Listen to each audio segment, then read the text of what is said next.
So, as a businessman, in terms of resolving the unemployment challenges that we face, I think that it's very important that we as businesses, as corporates, empower entrepreneurs. We need to offer opportunities for entrepreneurs to sell products to us, sell services to us, and really take care of entrepreneurs. I think cash flow is a big issue. So we've heard a lot about governments, about big corporates being late with payments, for example, to entrepreneurs. I think that's an important part. One of the things that I always say to entrepreneurs and people looking to start a new business is it's important to really start with the customer.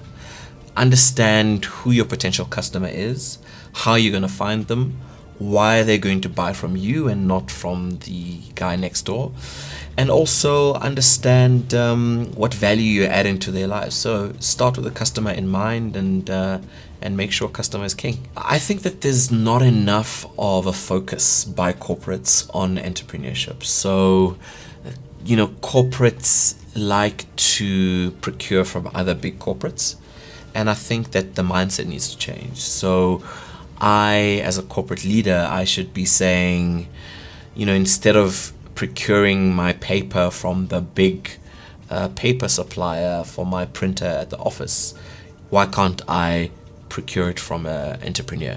So I think there needs to be a mind shift change from corporate sides to use entrepreneurs and SMMEs so that we can help with the job crisis. So if I think about from a policy perspective how we can grow entrepreneurs and small to medium enterprises, I think there's probably 3 blocks that are missing that we need to grow in.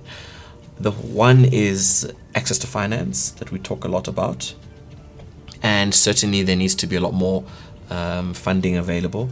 But also the second pillar, I think, is education. So we're a nation which lacks a lot of business education, all the way from high school through to university, through to post-tertiary education.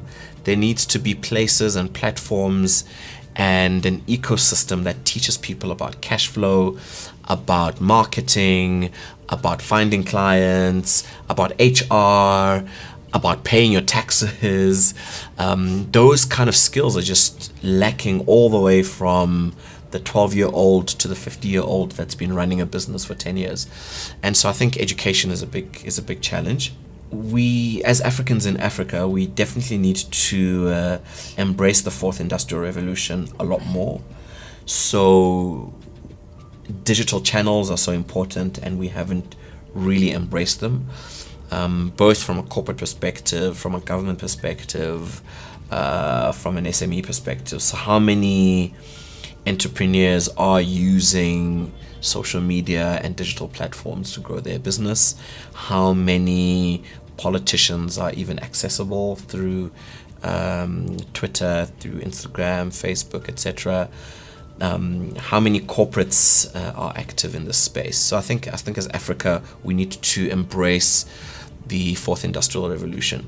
And importantly, one thing that we as business people, as sales people, as corporate leaders always forget to ask is the person sitting across from you on the other side of the table, what is their problem and how can I solve their problem? For them to reach into their wallet and pay me money, I need to solve their problem. I can have fantastic solutions, I can have fantastic products, I can have fantastic services, but if those services aren't solving my client's problems, my client's not going to reach into his pocket and pay me a fee. So on social media platforms, you can find me at Africa Good News for Twitter. We also have a LinkedIn page, Africa Good News, and we also have a Facebook page, Africa the Good News.